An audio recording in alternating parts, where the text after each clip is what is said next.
Elena, vous m'entendez?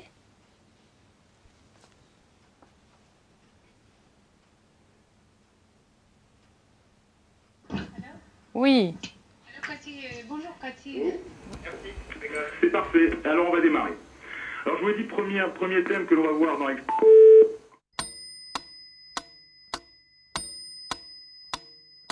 Vraiment, je suis dans une salle de cours, j'ai mon groupe devant moi, je ferme les yeux, je les ai tous devant moi et en fait, il y a des échanges entre chacun. Pour la majorité des personnes, c'est une chance extraordinaire. Non, mais on n'a pas mis de titre à notre article, Catherine, si je ne me trompe pas.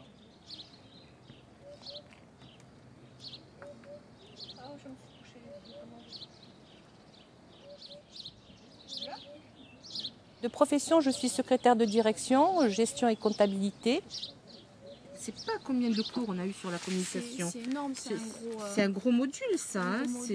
Je ne travaille pas, donc j'ai décidé de faire par le biais de la NPE une formation d'aide à domicile à la DRAR. Ce qui me motive, c'est le fait d'avoir dans les mains cette formation et d'apprendre tout ce qu'il y a à faire. J'ai toujours été auprès de personnes âgées. J'aime les personnes âgées, j'aime les écouter, elles ont un savoir, elles ont un vécu. Moi, je préfère la formation à distance. Je préfère. On se prend en charge complètement.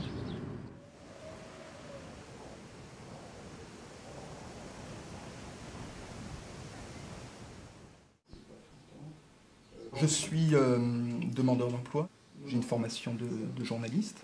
Ça fait 12 ans que j'exerce. J'ai trouvé cette formation par un bilan de compétences. J'avais été orienté en fait par la NPE, par mon agence NPE de Portée. Alors le réseau, c'est vrai que pour moi c'était une nouveauté, je ne le connaissais pas parce que, bon, relativement récent sur la région. Pour moi c'est intéressant à double titre, bon il y a la formation en elle-même, mais aussi tous les outils de communication à distance qui pour moi en tant que travailleur indépendant, journaliste indépendant ou pour faire de la conception de sites internet, c'est intéressant de voir ces outils et de les utiliser au quotidien. On peut se former à distance à des niveaux très différents, mais à des formations de base, qui sont essentielles, ou à des formations supérieures. On a là des demandeurs d'emploi, on a là des artisans, on a des agriculteurs, on a monsieur, madame qui ont envie de se former.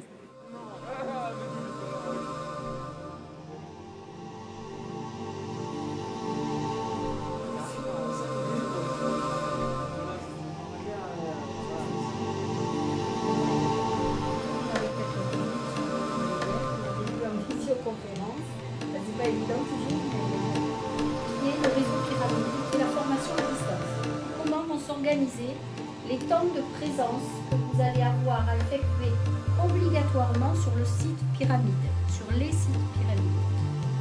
Donc, Bigorre, Valence-d'Agen et Cahors. C'est-à-dire, c'est un rendez-vous entre vous et l'enseignant.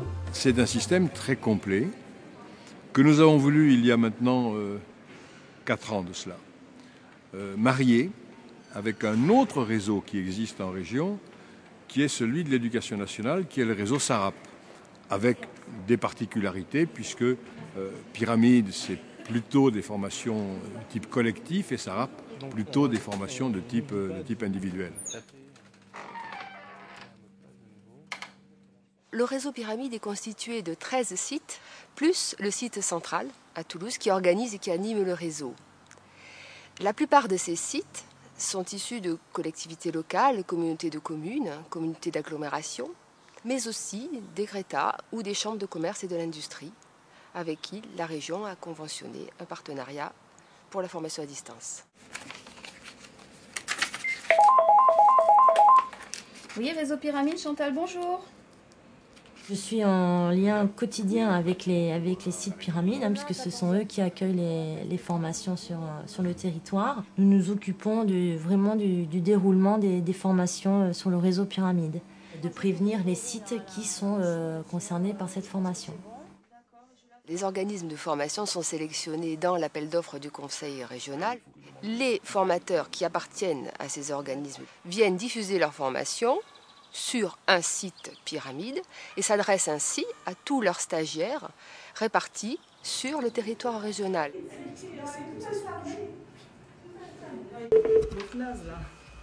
Alors qui peut m'entendre? Tu m'entends, Olivier? Oui, bonjour à toutes et à tous. Quels sont les sites connectés en audio? Branché sur la télé-pré, j'ai Labège, Golfech, Vic et Castres. Bonjour à Castres, est-ce que vous m'entendez à Castres? Oui, on est là à Castres, bonjour Jean-Philippe. Merci. Eh bien écoutez, le temps que tout le monde arrive On suit un cours avec un formateur qui est sur Toulouse. Oui, ben on va faire un petit peu encore. On peut poser des questions, il nous répond, tout le monde entend et les questions et les réponses, ce qui fait que c'est pas gênant qu'il soit pas en personne là. J'ai fait quelques mises en forme dans Excel. Faire attention à ce qu'ils comprennent et à ce qu'ils ressentent correctement les choses. Ce sera plutôt les références absolues. C'est vraiment un diaporama, c'est comme si j'avais un vidéoprojecteur que je projetais à tout le monde. C'est pas le plus interactif en tout cas des outils, mais c'est celui qui me permet quand même de démontrer le plus de choses à tous. On peut parler d'une classe virtuelle, là vraiment d'une classe virtuelle à l'échelle de la région. Les outils qui sont associés sont des outils qui nous permettent de faire fi de la distance qui nous sépare en fait.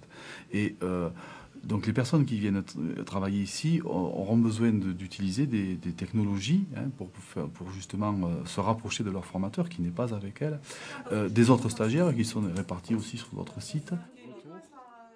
Et ensuite, bien sûr, de les aider à s'approprier tous ces outils et à faire en sorte que leur formation se focalise sur les contenus et non pas sur les appareils qu'elles vont devoir utiliser.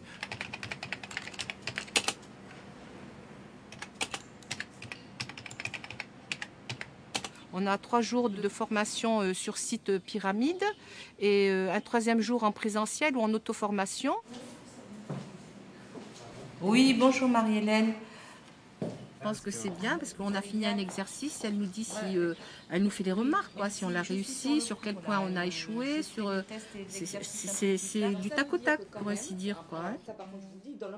Et peut-être au milieu d'autres personnes. Hein, elle s'occupe que de nous. Elle s'occupe pas de tout le monde en même temps. Ce sont des situations pédagogiques où formateurs et stagiaires se retrouvent en même temps, mais où ils se connectent d'où ils veulent. Donc soit depuis un site pyramide, soit depuis chez eux, soit depuis un autre centre de ressources qui est connecté à Internet. Oui, allô? Oui, Béatrice, bonjour. Bonjour. Vous allez bien? Oui, très bien, merci. Voilà, on utilise un logiciel qui s'appelle DataPilot qui nous permet en fait de voir leur avancée. En fait, on voit leur travail, on peut prendre en main leur poste. Je voulais faire votre premier modèle, là, votre premier exemple. Si je vois que plusieurs bloquent sur la même question, je débloque tout simplement en intervenant sur la discussion et en apportant des précisions pour qu'ils puissent avancer dans leur tutorat. Le graphique indatoire et après repartir. Toutes les formations sur le réseau sont basées sur une déclinaison de situations pédagogiques, dont suivant le public, suivant le contenu de la formation, on ne va pas partir sur les mêmes bases. Il y a ce qu'on appelle une maquette pédagogique de base, qui est une téléprésentation, ce qu'on appelle le cours interactif à distance, suivi de tutorat. Après, il y a de l'auto-formation simple, des auto-formations tutorées. Donc tout ça sont des situations qui sont séquencées les unes après les autres. Et suivant le public, on va mettre plus de cours interactifs à distance ou moins de cours interactifs à distance ou plus d'auto-formation. Donc ça dépend vraiment du contenu de la formation aussi. Si c'est un contenu technique ou un contenu pratique.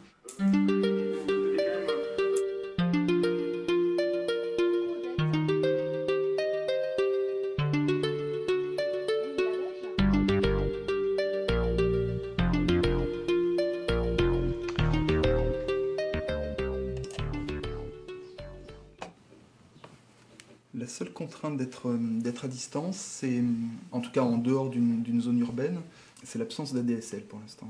Là, on a, sur le site, on a les cours complets et en plus la possibilité de dialoguer avec le formateur sur un point très précis, sur un problème, sur un blocage, quoi. Je vois que j'ai des camarades qui sont présents sur le chat à 1h30 du matin, qui communiquent entre eux ou qui posent aussi leurs questions et qui auront la réponse le lendemain matin. On a 26 ou 27 stagiaires. Il faut éviter à tout prix que les gens se sentent perdus, oubliés, qu'ils aient l'impression qu'on ne s'occupe pas d'eux. quand je vois que qu'il y a une personne ou deux qui n'est pas présente, systématiquement j'envoie un mail pour savoir « Ah, je ne vous ai pas vu aujourd'hui sur le chat, et comment ça se fait, et j'espère que vous serez là la prochaine fois, enfin, etc. » Pour aussi montrer aux gens que c'est pas parce qu'on n'est pas là, qu'on se voit pas, et qu'en l'occurrence pour les AFT, qu'on ne s'entend pas, qu'on ne fait pas attention. Donc on va s'installer. On va s'installer là et puis on va faire le point de la journée. La chance, c'est de pouvoir passer par des outils qui sont plus ludiques que le tableau et le paperboard et le feutre. Là, c'est assez agréable, hein, de cliquer sur une souris, de pouvoir commenter, de pouvoir poser des questions comme ça à distance. Il y a un côté un peu magique. L'intérêt de l'animateur, c'est la passerelle vers l'organisme de formation ou le formateur qui intervient. On a l'habitude de dire qu'on est leurs yeux et leurs oreilles, en fait. Si ça fonctionne. Tu veux que j'imprime ? C'est pas tout le monde qui s'est tapé sur un ordinateur. Donc ils sont là déjà pour apprendre le clavier, pour apprendre pas mal de choses, et aussi pour nous diriger, pour nous conseiller, pour nous motiver. Donc c'est un rôle vraiment principal, moi je dis. Il y en a combien de On est vraiment là pour les mettre dans de bonnes conditions, de formation, quoi. Qu'ils oublient un petit peu toute la technique et qu'ils se concentrent vraiment sur le sujet de leur formation. Ce rôle d'animateur, cette présence est très importante sur les sites pour casser cette distance. Nous sommes en zone vraiment rurale, en fait. Valence-d'Agen est un gros bourg de 5000 habitants. Je crois que c'est ce qui nous apporte autant de stagiaires, justement, parce qu'ils recherchent avant tout la proximité dans la formation. On est à 10 km du Gers, donc en fait, ça répond vraiment à un besoin du territoire à ce niveau-là.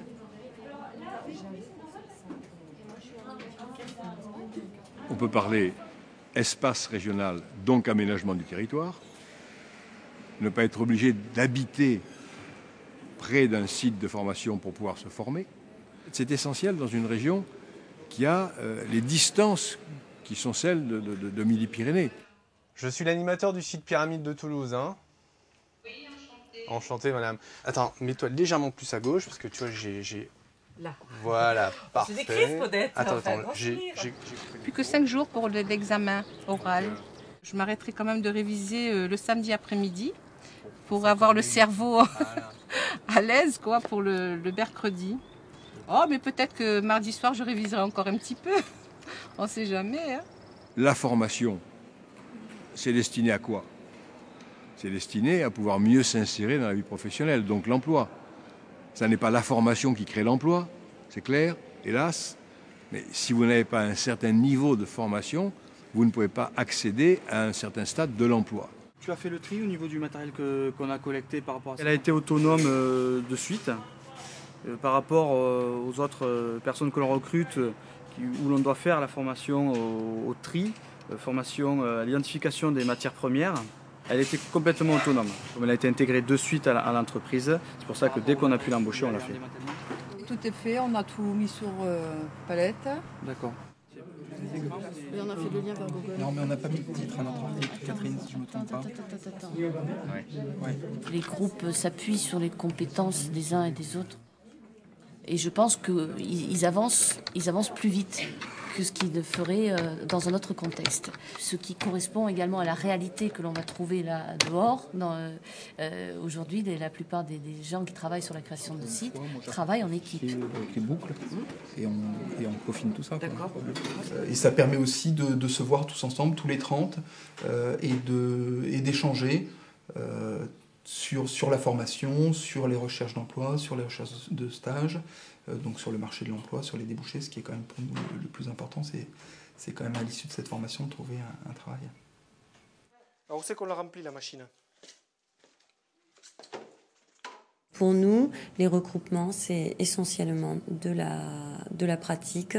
Et puis, c'est faire connaissance avec tout le groupe, mettre des visages derrière les voix qui sont entendues pendant les téléprésentations. Vous pouvez pouvez répondre à beaucoup plus d'offres. Pour moi, ça change.